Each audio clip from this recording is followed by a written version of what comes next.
Commutifi presents Between the Lines with Andy Keaton. Each week, we explore the challenging issues transportation demand management professionals face on their journey to transition commuters from driving alone to more sustainable, shared, and active commuting habits. Be sure to subscribe to hear next week's episode and check out our exclusive commuter playlists on Spotify. This is Between the Lines with Andy Keaton.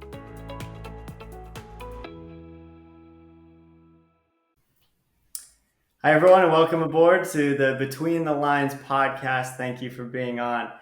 Today, we're talking with a special guest who's very active in the ACT community, as most of our listeners are. Speaking with Allie Velleca. Allie is a TDM Project Manager at AECOM and also the chair of the Telework Council and the vice president of the SEACT chapter down in the Southeast. So bringing a wealth of knowledge, obviously. And Allie has worked in the TDM industry for over 9 years in Atlanta and nationwide for 5 years. And she's performed hands-on outreach, providing custom trip plans for commuters, deployed travel surveys, and used statistically significant analysis to develop worksite commute plans and, important to our conversation today, telework implementation plans for employers. So, Allie, thank you for being on. Absolutely. Thanks for having me. And as I kind of alluded to, today we're talking about why teleworking will help save the planet. So, Allie, I mean, we've all been, well, not all of us, but a lot of us have been doing teleworking for the last year and a half. Can you tell me, just give us a definition? What does teleworking mean? What does it encompass? What does it include? Sure.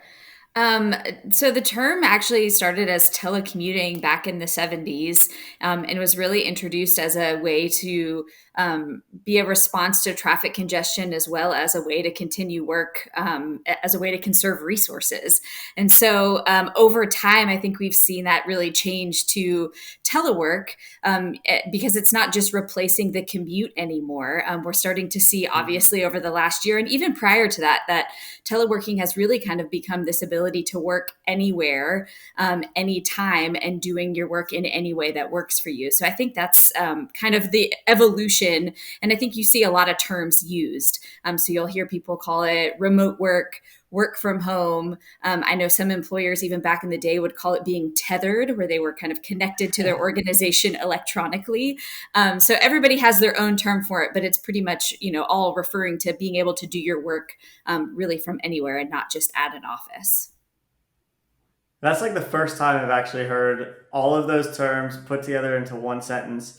And now I understand. And it's interesting, actually, that what you say, telecommuting was like you just were replacing the commute, but now you're also replacing work. So teleworking, I like that. But yeah, teleworking, work from home, tethered. I haven't heard that one. I like that one. Okay. So teleworking, something a lot of us have been doing. One of the things that is obviously most exciting about teleworking is that there's no commute. I mean, the commute is, today I walked out of my bedroom and I went and got some breakfast, took a shower, and I walked into my office, and it was like, I don't know, it took 25 steps. So no emissions and not even close, so that's one of the exciting things. It's really the only, and we were talking about this earlier, it's the true zero emission commute mode that's also the most flexible commute mode. So I really like how we were saying that. So I wanted to bring that up again and just hear from you. What are the real kind of quantifiable benefits of teleworking on the emissions front? Sure. Yeah. I mean, I think everyone recognizes that transportation and vehicles can be a large contributor to air pollution and changes in climate. And so what telework does is it really keeps us out of our cars. There's lots of different ways that cities, organizations, industries can make their impact on reducing emissions. But so us as people who commute and work, that's our really easy way to reduce that emission emission contribution. And what we've seen, from COVID is oftentimes in urban areas, transportation is that largest contributor to air pollution. And so in a lot of those areas, MPOs, local EPAs and environmental organizations have been reporting that air quality has been better over the last year and a half in those urban areas. And a lot of it is due to the fact that people haven't had to commute. And so we've seen that in the past, but COVID really gave us that opportunity to see not just incremental change, but really impressive change in air quality and pollution.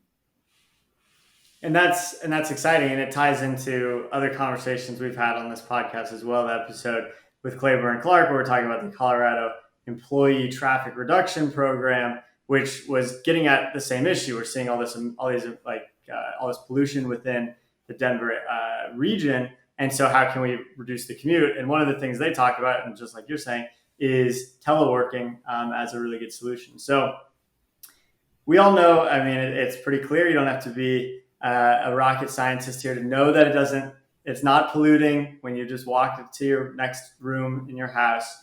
But one of the other things that you mentioned when we were talking before is that teleworking is also, it increases flexibility for workers. So can you talk a little bit more about that and the flexibility piece that comes from a good teleworking program? Absolutely. I think anyone who either has kids or other dependents in their house got to experience teleworking and flexibility in a way that they had likely never experienced it before. I can speak from my own experience.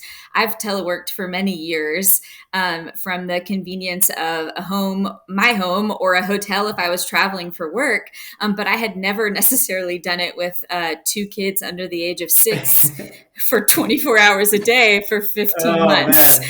So, yeah. So, we all really kind of learn to adapt our schedules and flexibility in that sense. The traditional 9 to 5 definitely changed for a lot of people, where I was getting up early to work in the morning for a couple hours before kids were up so that I could do that focus work that I needed to do with 0 interruptions. Same thing in the evenings. You start to actually really value your lunch breaks because you're using those to prepare meals in the house or to let dogs out or go take them for a quick walk. I think we really got like the true sense of flexibility during COVID. But I think in addition to all of that, which we know is not normal and not traditional teleworking, is that flexibility comes in so many different ways when you're working from home. That concept of, my husband works from home too, and we sometimes share lunch together, which we never were able to do before. If you've got to schedule doctor's appointments and visits, usually those locations are closer to your home than they are to your office. And so it's a lot easier for you to kind of balance and juggle all of the things that you as an adult have to do when you're able to work from home, whether it's full time or even a couple days a week or a couple days a month. That idea of flexibility, you start to just see it in all the different facets of your life. And I think that's really where we're seeing this trend moving out of COVID, is that people have experienced that flexibility and see how much better that is for their mental health and for their sanity. And so I think we're going to see a lot more flexibility in workplaces where it makes sense moving forward. Yeah, there's a lot to unpack there. And the first thing I can think of is, yes, I 100% agree. I've been working from home, and I was working from home before COVID as well. And just the benefits of being able to, see a significant other more often, or deal with dependents, or like sometimes I'll go, grocery shopping in the morning and I don't have to worry about being late. Like, it's just, there's some flexibility there. It's really nice obviously for the people who can do teleworking. Not everyone can work from home and do their job correctly that way. But yeah, it's really exciting. So this is this grand future. And one of the things that we at Commutifi have been talking about and kind of pushing forward is the idea of the 15-minute city, and everything can be within 15 minutes. You have your work within 15 minutes, and your home and the doctor's office and the restaurants you're going to and everything.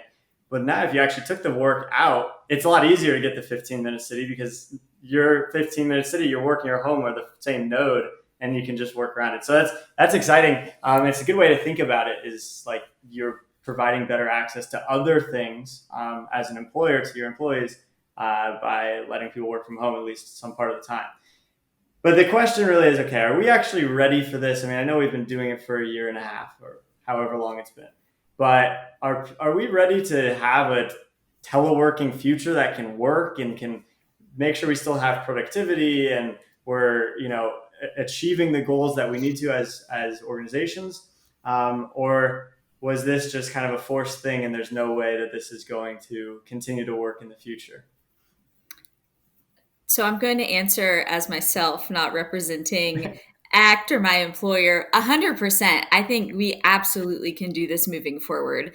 I can share a story of a organization that I've been working with over the last few months, and we've been speaking directly to their employees. And, I think for organizations who weren't prepared to send their staffs home 100% last March, as is kind of what happened, the technology piece was probably the biggest hurdle. Yeah. And I think what we found and what we're hearing is that after about 60 to 90 days, all of those technology snafus were resolved because, I think for you to be able to work from home, there's lots of things that have to be right for you to work from home, but I think technology is likely the biggest. And so it really forced organizations who hadn't thought about storing things in the cloud, who hadn't thought about purchasing laptops over desktops or how to do remote access from a personal computer. All of those things really were just happened a lot quickly or expedited. It was really fast because they had to make a decision and they had to come up with a solution to make it work. And so I really think that, the technology piece is there. I think people realize now. I would be so curious to look at what the statistics are for purchasing desktop computers at organizations, because I almost feel like they're likely not needed anymore. I mean, I think if it's a worksite where it makes sense and you can do your work from anywhere, we have laptops, the technology is there. I think the piece that's going to hold back organizations is really in the management and the productivity side that you said. I think what we're hearing a lot when working with organizations is that are managers prepared to manage remote employees, right? That culture shift of managers of not seeing people at their desks, but really thinking through, how do I know this person is working? What is their job and what is the outcomes, or what should be the deliverables or products that this person is producing? And is there proof, and is the quality of it good? So I think it's really helping managers shift how they manage employees. COVID wasn't the first time people were working from home, and for some people it was, but organizations have figured out how to measure people in call centers, people in consulting, engineers. Speaking for my organization, there was people doing telework before, and it was happening, and it was successful and productive. So I think it's kind of pairing those two things together to help organizations leverage the technology to make everyone successful. And I think it's an experience we've all, those of us who've been teleworking for the last year and a half, we share all these things that you're bringing up. Yes, the technology was an issue at first. And this kind of forced year and a half experiment has allowed us to ensure that we know how to do this moving forward. And then and have the tools to do it, of course, as well. And then the productivity piece, I know we've had conversations within our organization about, how do you know if you can't see people that things are getting done? How do you support your teammates when, when they're working on a big project, but you're not there to kind of help them on, just like be able to walk over to the next desk and ask a question, like, hey, do I have to go on Slack or Teams or Zoom or whatever it is and try to get a hold of them? So I think everyone's been adjusting to it, but it is exciting. I think there's some real opportunity, and I liked your answer. But really, what this comes back to is the last year and a half we've been doing this, and it's been proven to be pretty successful. I think my work is about the same if I'm in the office or at home, maybe even better at home, but ask my boss, I guess, specifically about that. But let's talk a bit more about the last year and a half. And one of the key benefits of teleworking as a TDM solution is that at this point, it is probably the most proven out solution of any of the TDM options out there, because we've all had to do it. Mhm. We can assume a van pool works well, and it does work well when we've seen it working well places, but not all of us has used a van pool, so maybe it doesn't work well for me, even though I know it would. But teleworking we know works, and it's helped us continue to work, and it's helped our companies continue to thrive during this global pandemic. I'm stealing some of your words that you were sharing with me earlier off air, but can we talk a bit more about the last year and a half and what the actual impacts were to employees, to organizations, to the environment, and to like the global system from going teleworking for like the majority of the workforce? Yeah, I mean, I'll start with employees because I think that's probably the easiest one that everyone can relate to in terms of the benefits of telework. It does provide that flexibility. It does provide, provided a safe place for people to continue working over the last year when folks didn't feel safe or didn't know if they would be safe at the office. I think there's so many other benefits too in terms of cost saving, time saving. When you're not commuting, you can run to the grocery store before work in the time that you would normally commute. You can sleep in, you can spend time with family and kids. And so there's all of those kinds of things wrapped into one, where when you're saving time, not commuting, you're spending that time doing other things that you might normally do at the end of your workday, right? And then so you're now getting that time back to do additional things. So I think the time and cost saving to me kind of go hand in hand. But I think what we're also seeing from how it benefits employers is kind of twofold. Number one, when all of your employees are experiencing all of those things like cost savings and time savings, and they're less stressed and they're happier, and they feel safe, then they want to continue to work for you and Yeah. do good work for you. And so that's sometimes hard to put a dollar amount on for employers. But I think that is probably one of the greatest of benefits for employers in terms of retention, and then also for recruitment. I know there's been a lot of studies here over the last few months where folks are looking at job postings and really seeing that increase, right? Where job postings and in the description is talking about the ability to be remote, part-time, full-time, whatever it may be. And that's a really big strategy for organizations to find good talent. That's been, again, I think it's something that people who've offered telework for years have seen, but it's just really on a bigger scale now that we're seeing that for employers. And I think the other added benefit, which may be a bit controversial, but I think in terms of real estate, working with some employers, I'm supporting some work up in Connecticut. Our staff has driven by and seen a for sale sign in front of a building that they were often working with on TDM strategies as a whole, because they are going fully remote. Now that's one example, but I think employers are, hopefully going to be looking at their real estate in a different way, making sure they're designing space that works for what their future workplace needs. And it's, an efficient use of their money, not just buying more office space to have desks, even though they don't have folks that are regularly in those desks. So I think Mm-hmm. those are some of the benefits for sure for employers. And then I think, we really hit on the benefits for the environment. I think it's, we often, I think, prior to COVID, when we would talk to organizations or even commuters about changing how they get to work, right? That whole how do we get employees to stop driving alone? Working from home was never thought of as a strategy, or working a compressed schedule, right? So that you're commuting less days was never necessarily like, oh, I didn't even think that would be considered a way to help reduce how I'm traveling to and from work. And so I'm hopeful that this kind of really helps telework just become even a greater integration into all of those solutions of TDM strategies for commuters, because it's not just about riding the bus every day or riding in a van pool every day. Now telework can Mm-hmm. really be incorporated to make it easier and combined with other travel options that people might be using to help make a really positive impact on the environment.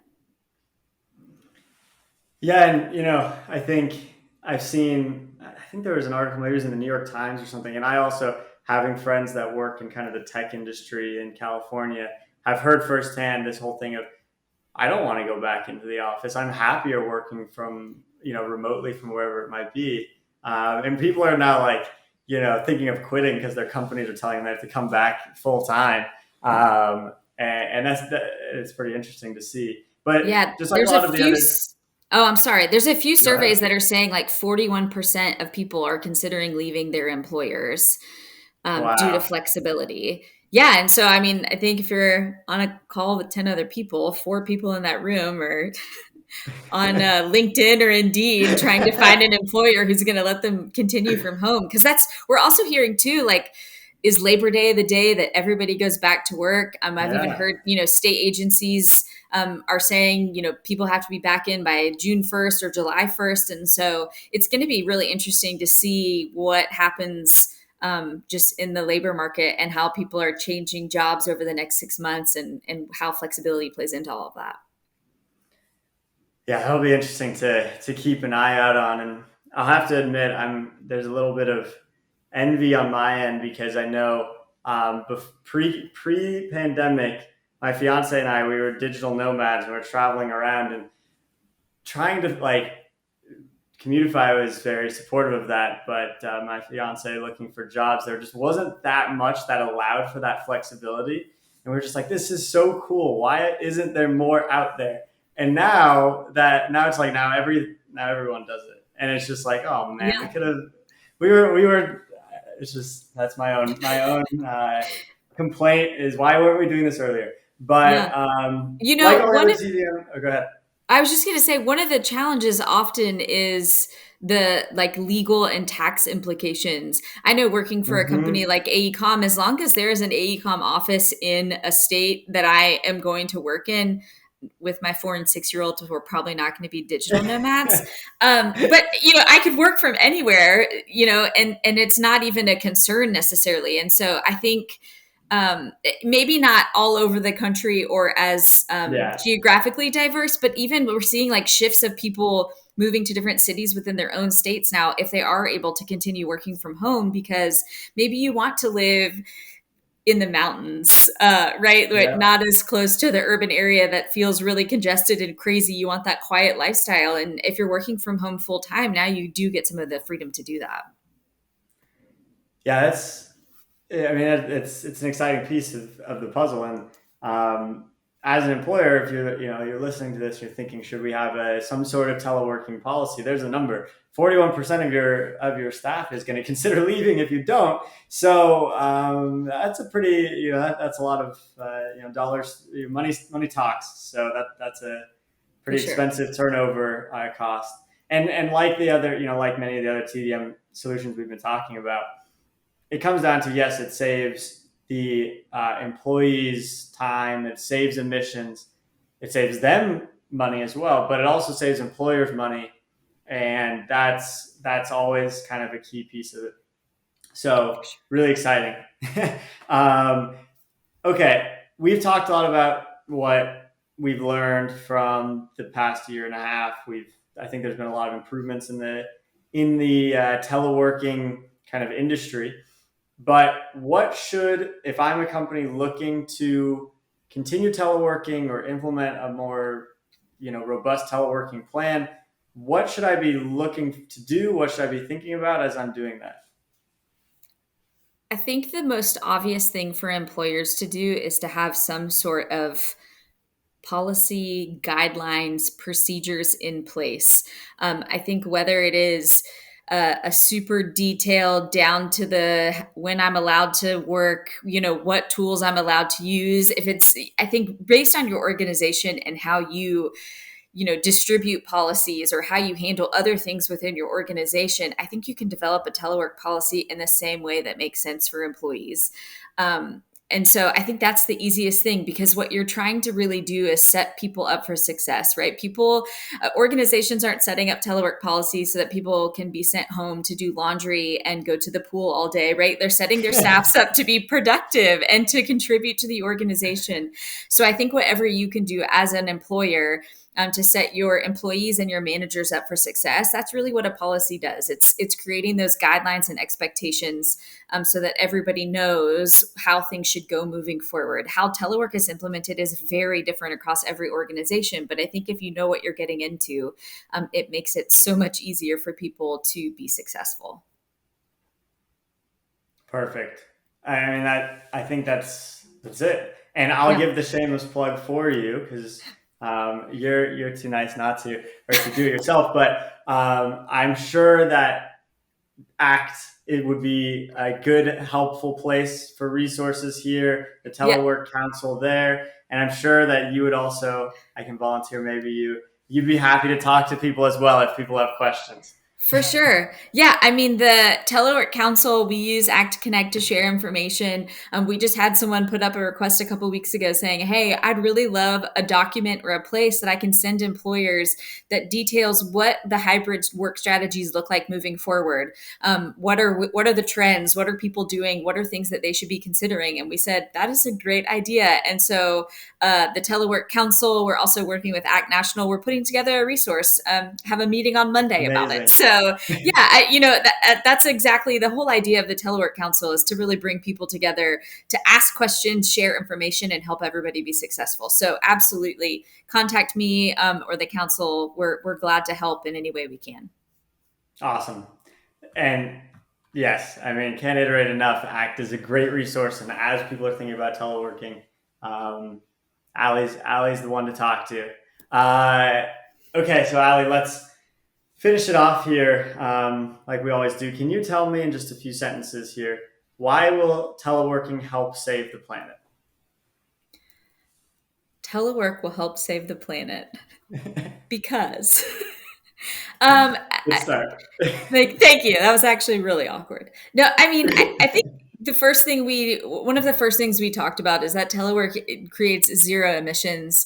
And if we're really trying to save the planet, right, there's lots of little things that we can do as individuals that will contribute to a much larger and better future. And so while you're putting your cardboard in the recycling bin, and while you're reusing glass containers and not using plastic bags for everything, or you've got your reusable straw that you're bringing with you, another thing that you can really do is think about how you travel and really travel to work, because most of where we go on a daily basis, Monday through Friday, is to work. And so if there's a way that you can change that, telework is a super easy way to reduce your impact, to reduce congestion, reduce air pollution, and to help save the planet for the future.